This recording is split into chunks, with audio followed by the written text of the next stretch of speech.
And, while sometimes simply turning the knobs until it sounds good is the best approach, right? Because if it sounds good, it is good. You've heard me say that before. That can still be the best approach. But knowing why you were able to get there can help you immensely, on this journey filled with boosts and overdrives and compression pedals.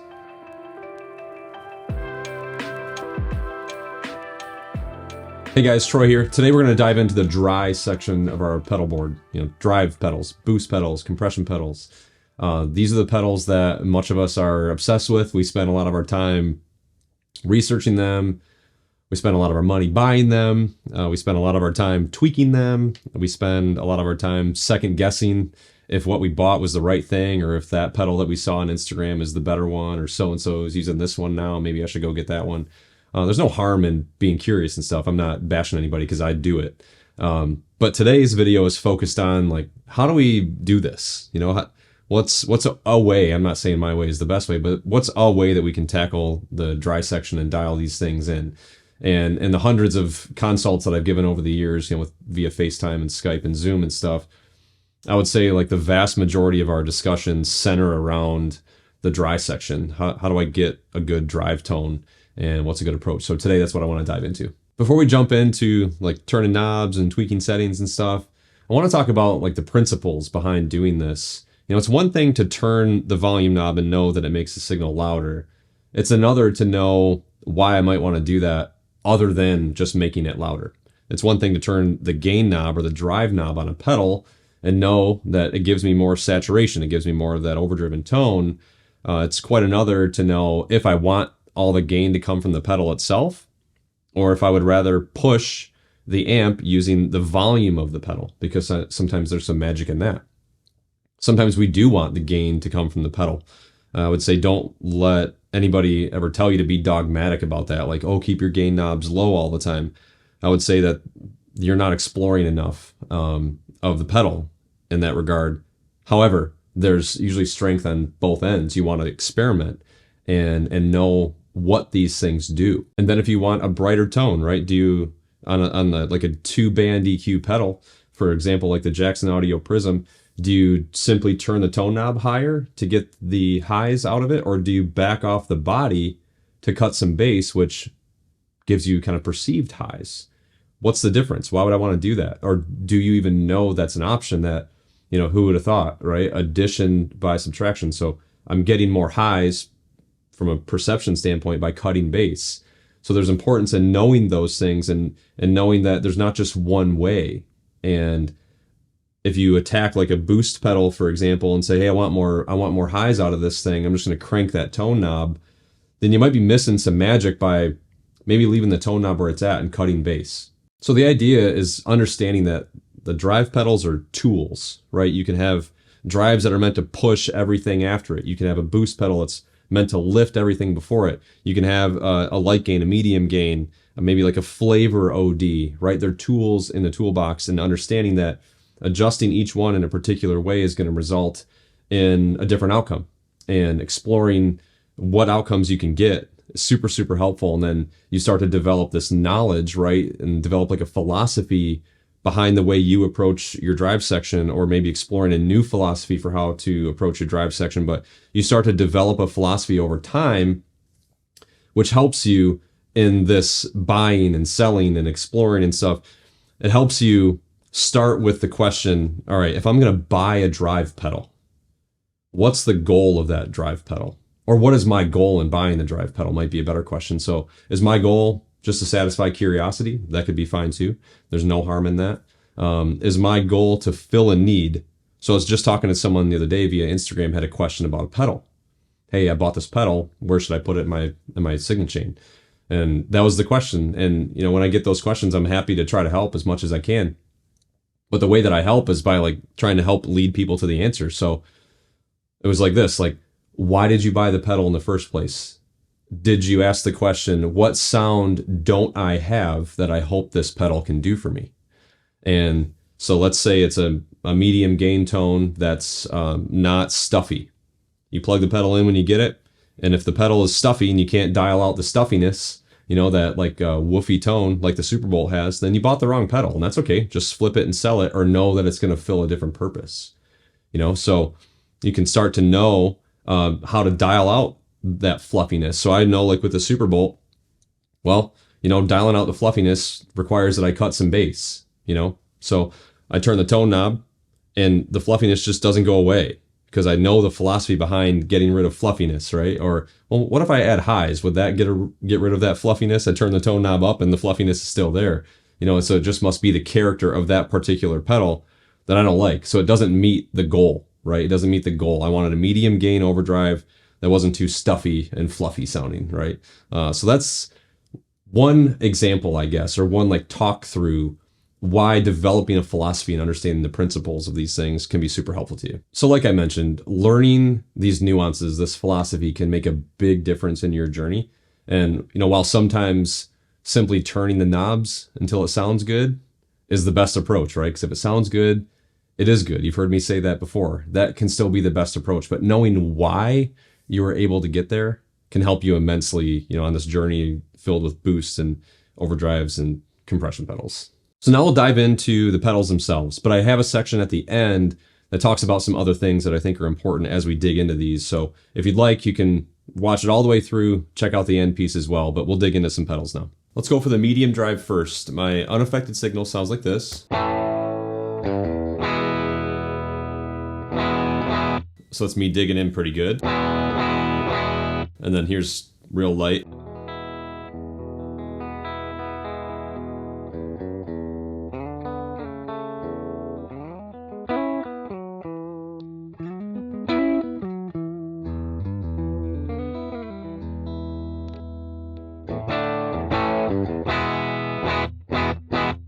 All right, so we'll start with the medium drive.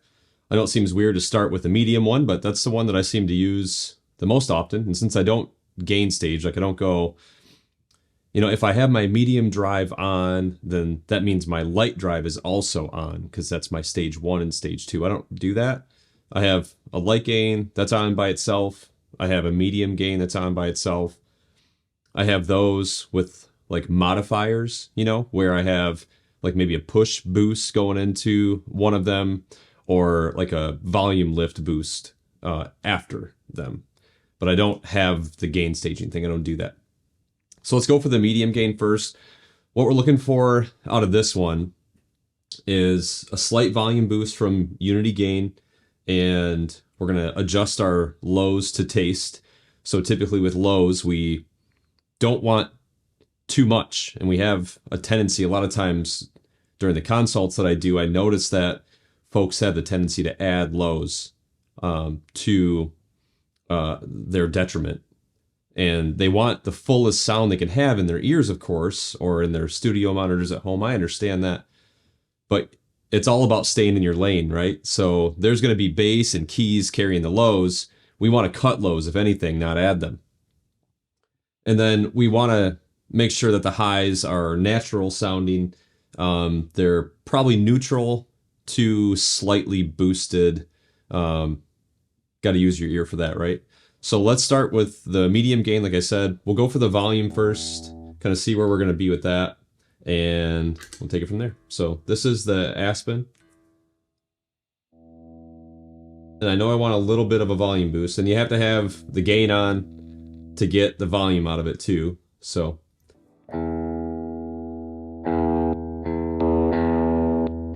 there's a good volume boost already.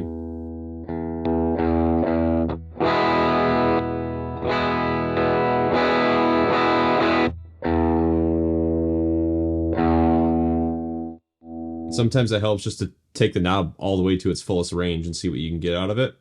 So we are going to have to, balance the head, or play the headroom game, I guess, right? How much headroom do we have at our amp level? And before we really just, where the volume is all it's doing is pushing it into more saturation. So I'm landing about here on volume.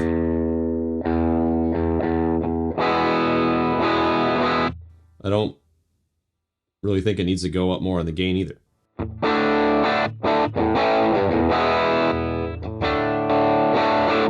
So it's a little dark. We're going to raise those highs up. Again, I want to see what's available.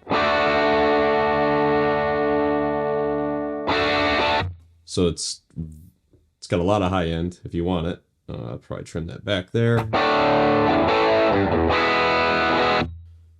Maybe down just a touch. Let's.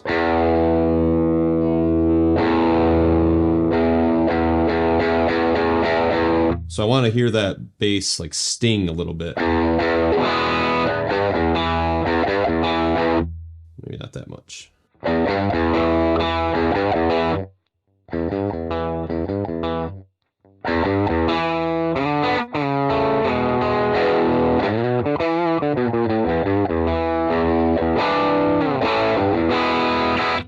Alright, so that's a good crunch tone if you ask me. Let's do what we normally do. Turn on some delay and reverb.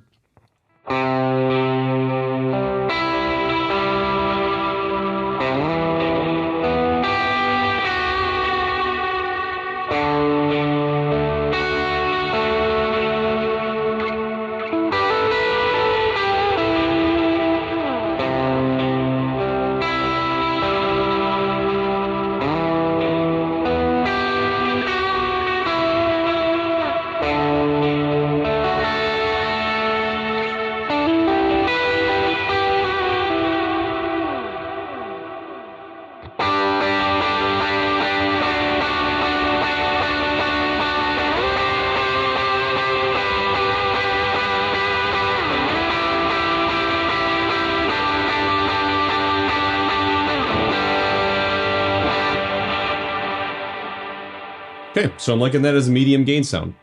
Cool, so now let's go after our light gain sound here. I have a pedal here that's like kind of like a limiting overdrive, which is similar to the Solo Dallas Storm. I like that. It's a very full sound, because what we're looking for out of the light drive is something that doesn't add a lot of its own character. I hesitate to say the T word, the transparent word, because, you know, inherently drives do something to our tone, but from an EQ perspective, I'd like this one to be pretty neutral. You know, it doesn't have a dog in the fight kind of thing. It's not trying to do anything. And this pedal for sure, if anything, it just adds like a low mid deal, which keeps it nice and full, but it doesn't take away highs, at least in my opinion. So let's tinker with this one and see what we can get out of it. What we're looking for out of the light drive is we want to boost from unity gain.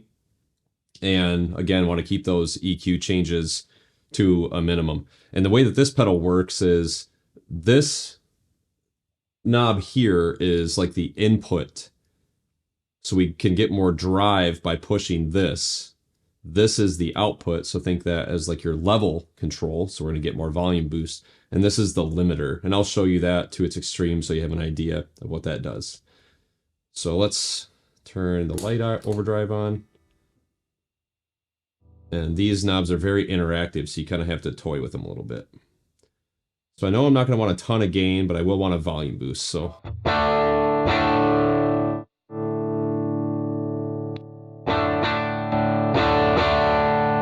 So that's adding a good amount of boost already.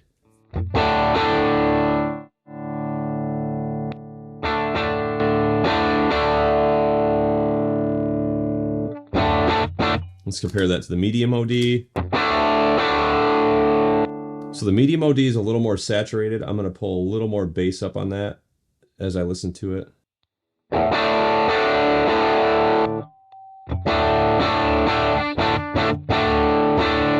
And then you pull that limiting up all the way, you hear it like just really compress the signal.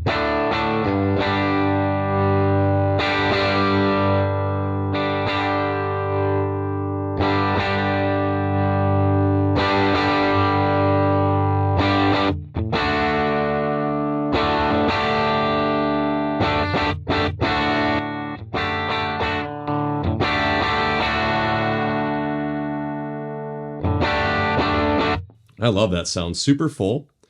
So I think I'm gonna go with that.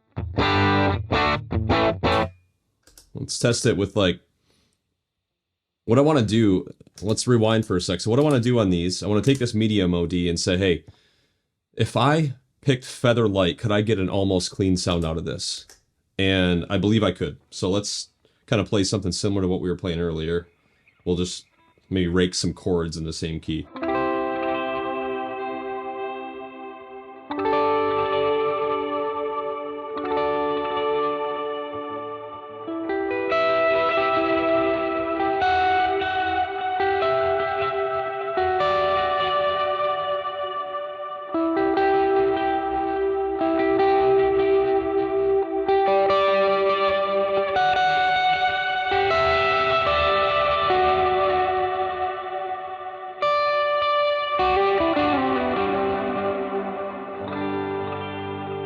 or play hard.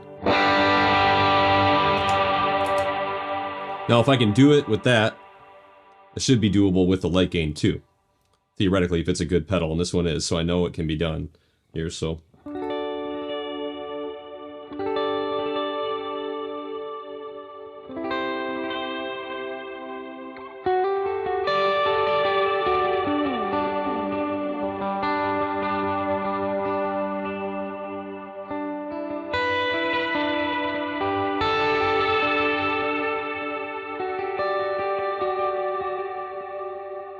So it's, to me, a beautiful sound. Add something like the Destroyer to that.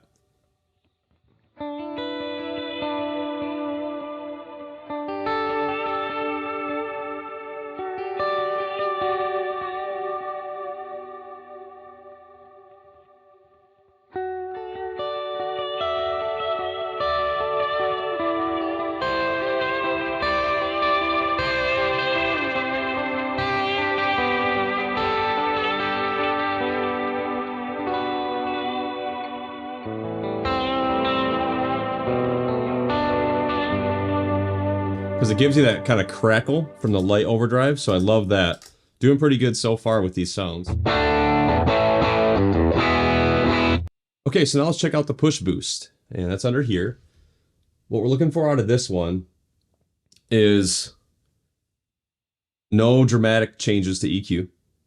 I prefer, if we're going to do something to the highs, maybe add highs just a touch, like upper mid to just a high push. But I would prefer nothing if I could help it.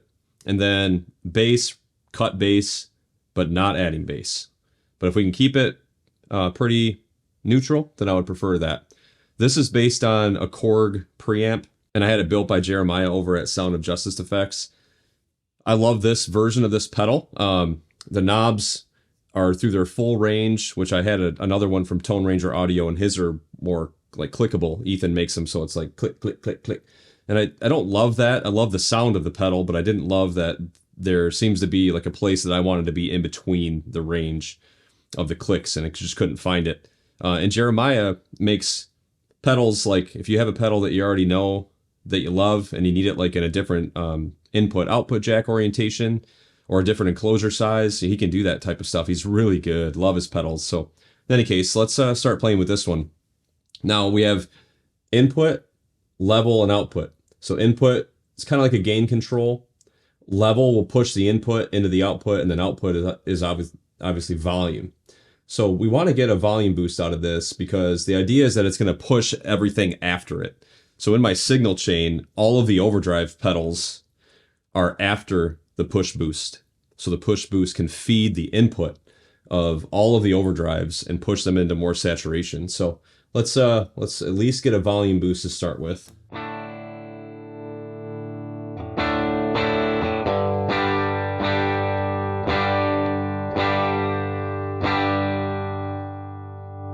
These knobs are very interactive too.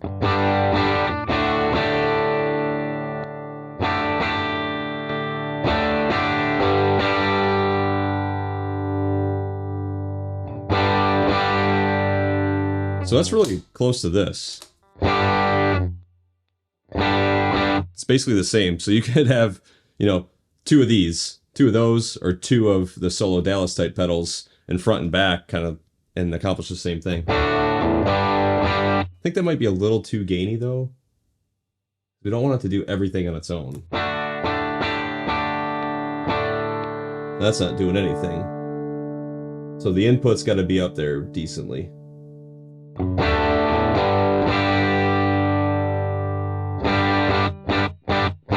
All right, and then we'll test it by, say, pushing it into the light OD.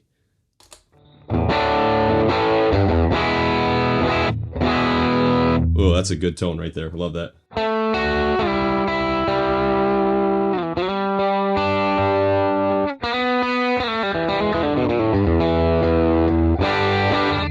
So that right there is a great gain tone, like medium gain too. Into the medium OD might be a little much, but that's okay. We'll test it out. So it's definitely that compressed, like real compressed type tone.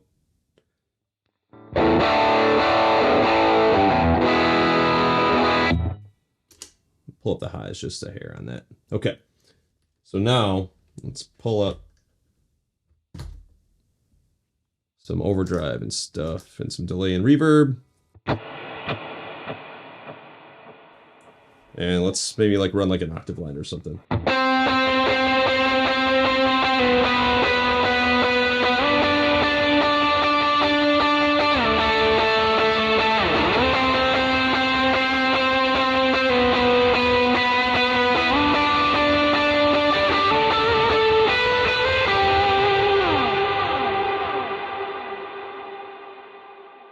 So it's a great, like, big tone, you know? Like if we put like a crazy amount of reverb on there, like I do sometimes, and let's see, maybe do something like...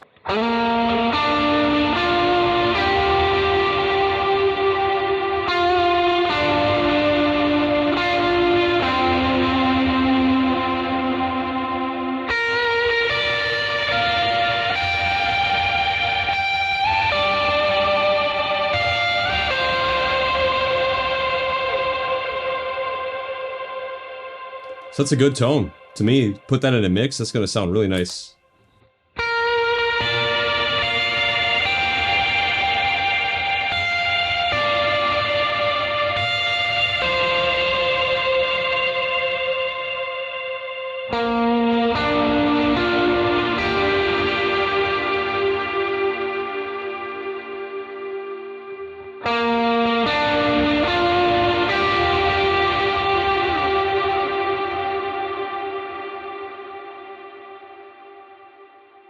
All right, so we've gone through medium OD, light OD, push boost.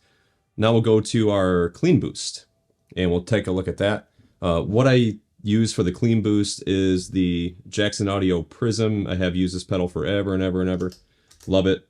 And what I'm looking for out of the boost pedal is to lift the volume of everything before it. I want to cut some lows to get some good clarity out of the pedal, add highs to maintain some articulation, and slightly push the input of the amps, of course, and you're going to get that naturally from that volume boost to move the amps into a little bit more saturation if I play hard. And this is where you kind of notice where the light gain pedal and the push boost and the clean boost, they do very similar things. And the argument can be made that, like, from a practical standpoint, you don't need all of them. But if you want to have the most options possible and you really care about the subtleties, then this is a great way to approach things, in my opinion.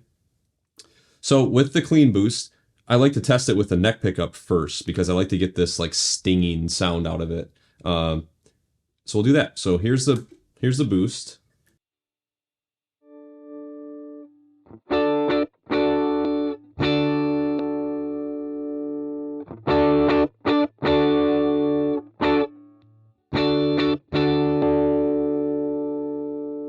Bring these up to neutral here.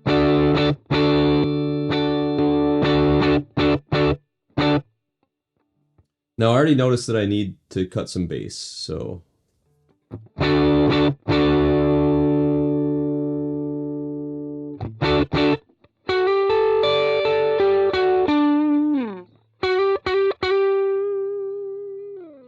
So that's that kind of stinging sound that I'm talking about. So we'll move it to where I don't have it.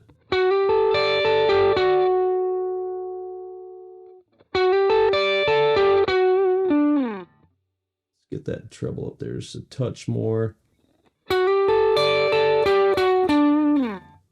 Let's get this delay and reverb.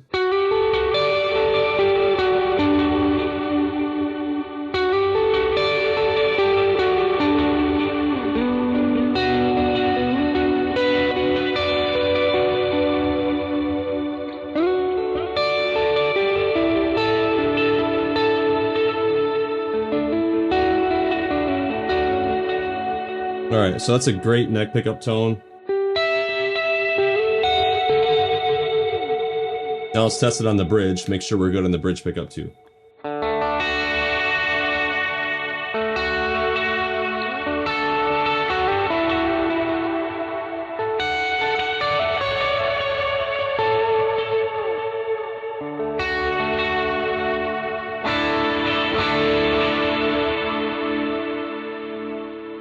So it's got a little bit too much in the highs, but I'm not willing to sacrifice the neck pickup tone, so I just have to remember when I'm playing, don't dig in too much on this one because it's going to bring out the highs when I'm using like a really bright reverb or something.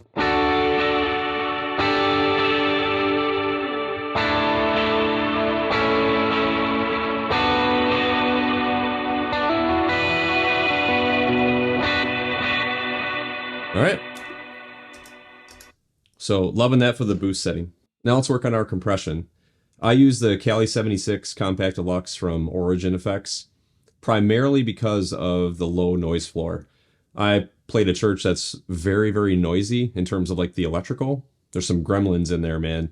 I can't even play single coils because it's just so noisy. So when I use compression, I need a compressor that's as quiet as possible. And this, so far in my journey, is the quietest one that I've found. I also need something with the ability to blend the dry signal back in so you can have a good amount of compression while keeping articulation in your signal too. So I recommend that for you. Having the dry blend is an absolute must. But what we're looking for out of the compressor is a boost in volume. So I want it to push everything in front of it. This is considered the first pedal in my dry chain. I want it to push everything in front of it into a little bit more saturation, nothing crazy. I also want to add sustain, and I want to even out the transients a little bit, not too much. There is a place and time for a very dramatic compression effect. Think like No Longer Slaves by Bethel or Praises by Bethel is another one. Very dramatic compression effect, but I don't use that primarily. So my normal compressor tone would be something like this. So let's turn this on. We'll get that volume boost going first.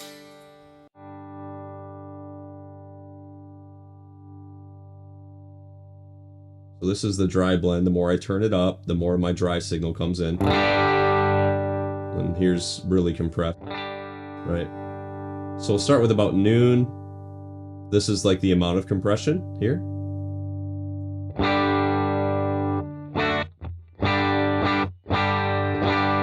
I like to have a fast attack time because I want it to kill the transients quickly. And then I want it to have a slow release time. So it's keeping the notes compressed for a decently long period of time. This is the compression ratio, so keep that about a little, maybe past noon.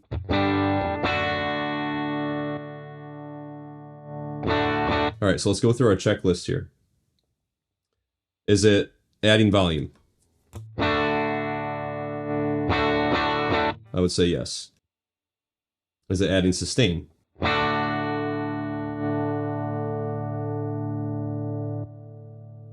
Absolutely. It's evening out transients to a certain extent. Not a ton, like I said. I'm going to put a little bit more dry in there. Okay. So let's test this with some delay reverb just by itself. We'll kind of see.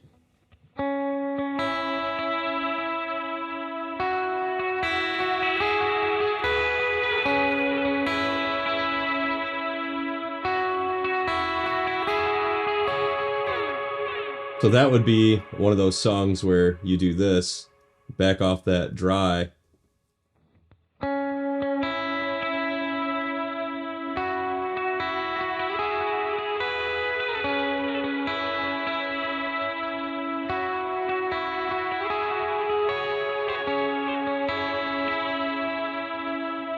But I want that dry signal a little more, so I'm going to have to deal with it when we play that song. So I'm liking that.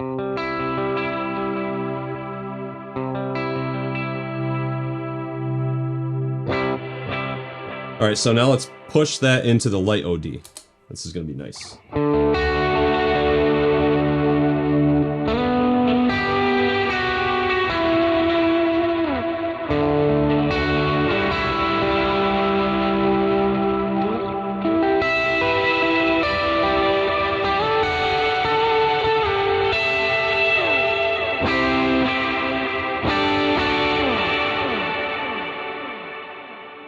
Push that into the medium OD now. This should be pretty interesting.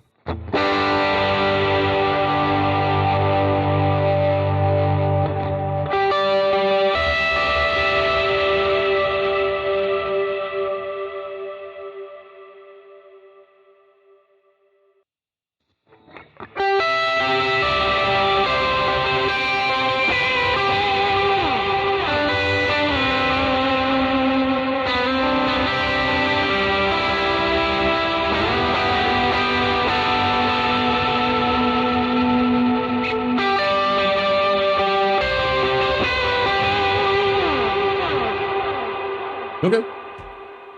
Cool, so mission accomplished there. It's adding sustain, it's pushing everything in front of it. And yeah, so that's how I dial in the dry section. Stay tuned for a little bit of extra here. I'll show you how to dial in my alternate OD. Yeah, we'll take it from there. Alrighty, so here's the alternate OD, which is the Super Bolt here. So let's turn that on. And this one, I just like it to be way different, really, than any other pedal, okay?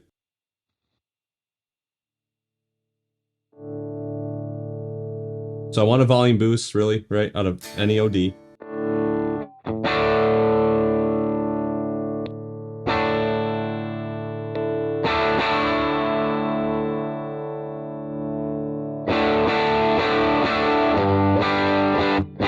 This one's cool because it's got that like fluffy low end that I don't always love, but when I want it, you know? I don't want it too saturated. And I don't want too much high end. So playing hard is kind of where the high end would come out. So this would be, you know, too much, obviously. Get that back there. There you go. So a little bit of volume boost. And get that fluffy low end. That's my go-to lick with this pedal always. All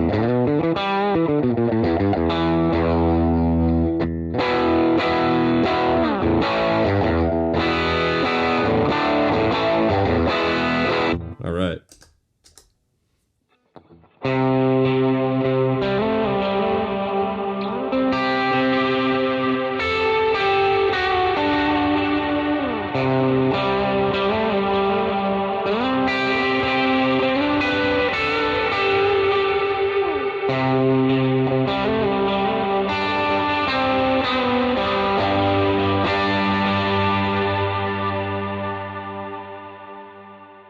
All right, so that's the alternate OD that I like to have kind of on the side sometimes.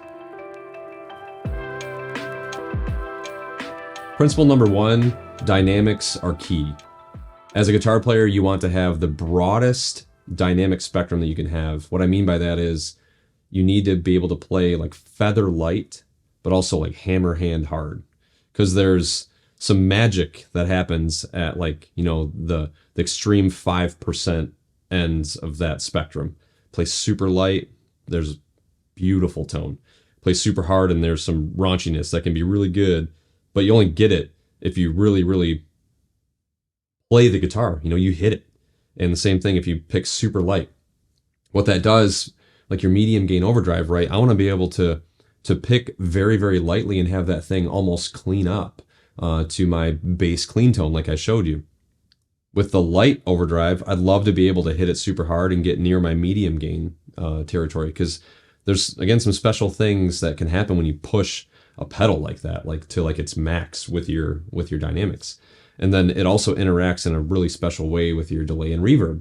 You'll notice some really cool things that happen when you play, rather than playing your clean tone, you play with your light gain pedal on, but play super lightly, and you notice that it does some really special things there. So again, there's some great tone that lives like on the 5% end of that spectrum, right? And you want to be able to explore that. So dynamics are key. I touched on this at the beginning, but principle number 2 would be identify the goal before you even start tweaking knobs, unless you bought the pedal, again, simply to satisfy curiosity. Like, I heard this is good, I'll buy it, see what it does, see if I can find a place for it.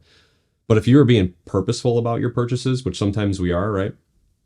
You have to think, what sound do I not have that I want? So you're buying this pedal for a particular purpose and you want it to do a particular thing, right? So identify that goal. And then you can not waste time trying to coax that sound out of a pedal that simply won't give it to you, right? So you know, like, all right, I know the principles behind dialing these things in. I know that I need this to give me a volume boost, and it just doesn't have enough dB available, right? The Kilt V2 was an example of that for me when I used it with Kempers. The Kempers were so compressed, the Kilt V2 just could not push them hard enough. So, you know, I knew what I needed out of that pedal, and unfortunately just couldn't give it to me, right? So I had to scrap it. That wasn't something that I could use. Same thing, you know, am I looking for, is this going to fill the role of like a push boost? Is this going to fill the role of a clean boost that adds some highs? I want to be able to do that. You're defining the goal before you start tweaking knobs and before you start making purchases. And that helps you when you're exploring different drive pedals for sure. So understand what the goal is. And when you get a question or you ask a question, or your buddy, I guess, asks you a question, when you get a question, like I mentioned, I got the other day about like, hey, where should I put this pedal on my board? I think the first question, right, needs to be back at them or back to yourself. Well, why'd you buy it? What were you looking to accomplish with this? And that really helps you kind of narrow the path from point A to point B. Principle number 3 is to understand, where is the drive coming from? So drive can typically come from 2 places. It can come from turning the drive knob or the gain knob up on your pedal, or it can come by pushing the volume of your pedal up, which then pushes the amplifier into more saturation, right, by hitting the input. You can also push the input of a pedal in the same way, which is why I have that push boost and why I set the compressor the way that I do. But it's important to understand that different tones will be accomplished with those 2 approaches. You'll find when you push the gain on the pedal, it's saturated, right? And you lose articulation sometimes. You'll find when you push the volume that typically the articulation is maintained. And if you have the amp set right to accept that big volume push, then you'll get a really, really full sound. The way I explain that, it's like, well, why wouldn't you just go with the ladder all the time? Why wouldn't you just use the volume? Because really, I think being dogmatic like that is not the best way for us to approach this. Like with the daily driver, for example.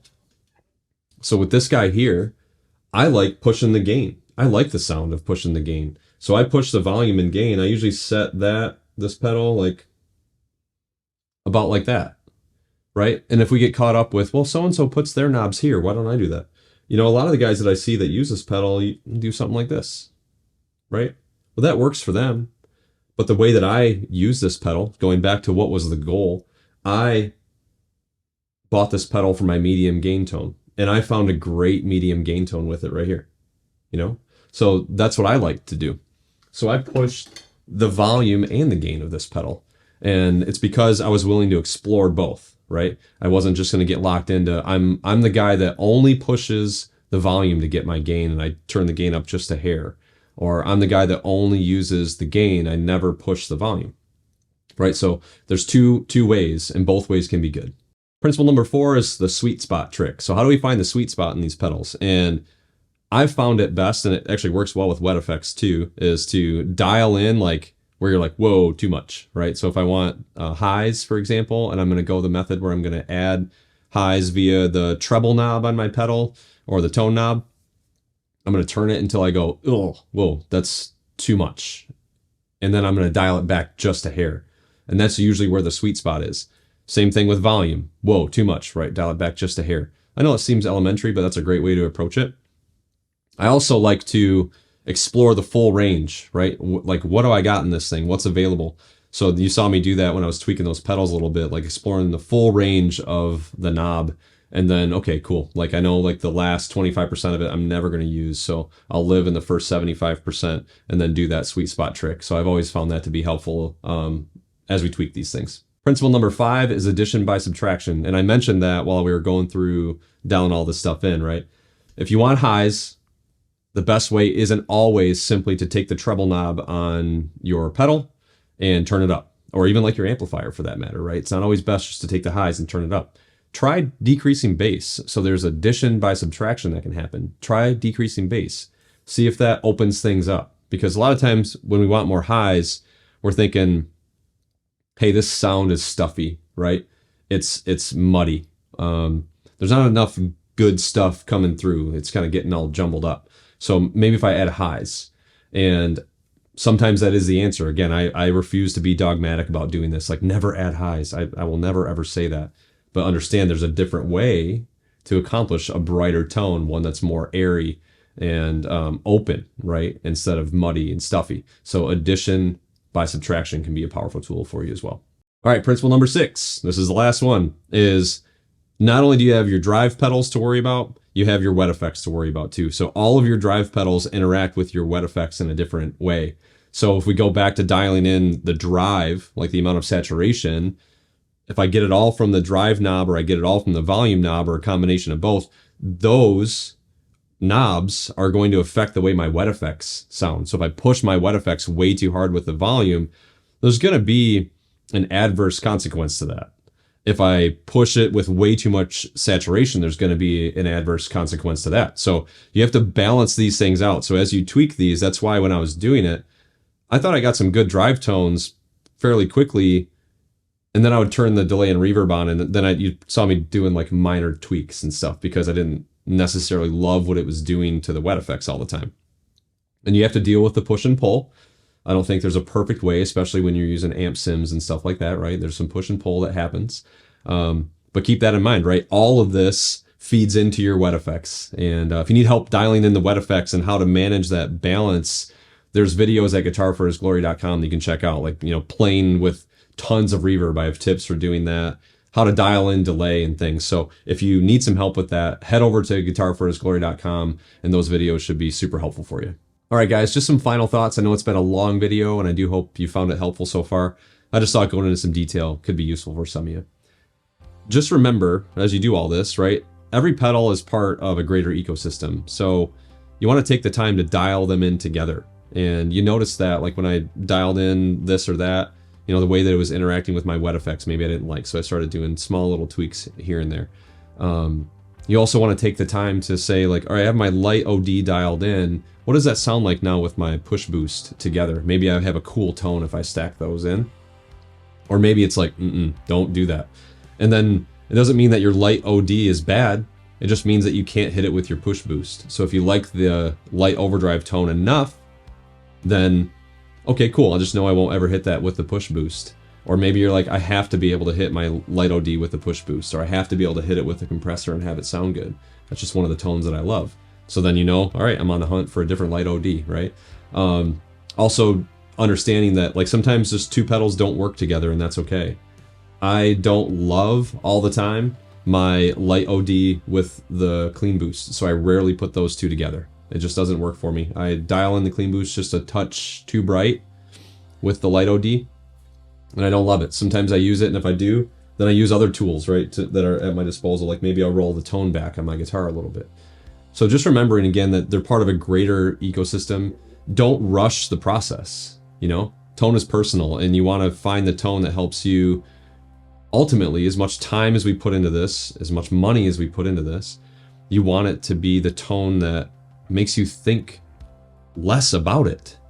I want the tone to be the tone that takes my mind off of it, right? It lets me play with freedom, which if I'm playing with freedom and I'm playing unhindered, then this is the tone that helps me worship, because I can think more about Jesus. I can think more about what I'm singing about. I can think more about engaging with the congregation because we're celebrating our new life in Christ, right? We're celebrating the fact that we've been adopted by God, that we've been forgiven of our sin through our faith in Christ. We've been reconciled to Him. He has become our Father. And I have a clean slate before the judge when Judgment Day comes. He sees the perfection of Christ, right? I'm wearing that borrowed robe of righteousness. I am not a righteous person. I am not a perfect person. But I have borrowed the righteous robe from Jesus. He has clothed me with righteousness. So the tone that helps me dwell on that, and that helps me like look to my left and see my best friend playing bass, and look to his left and see my other best friend, his son, playing drums, and then look just this way and one of my great buddies leading us in worship, and then looking right here and seeing the drummer's wife singing, leading the congregation. Like these are things that I want to be in the moment. I want to feel them. I want to celebrate them as they're happening. And when we get this stuff locked in, we can do that. So that's why the journey is worth it. Just don't become obsessed with this. You want to be obsessed about locking this stuff in so you can experience all that other stuff that I talked about. All right. So again, if you need more help, more detailed videos, some more deep dives and stuff, I invite you to become a member of GuitarForHisGlory.com. I have lots of videos in the tone training section there. Worship Guitar Bootcamp, Worship Guitar Basic Training, how I approach tone, those types of things. So I'd love to see you over there if you need help. Otherwise, I really hope this video was helpful, and we will see you in the next one. Love you guys.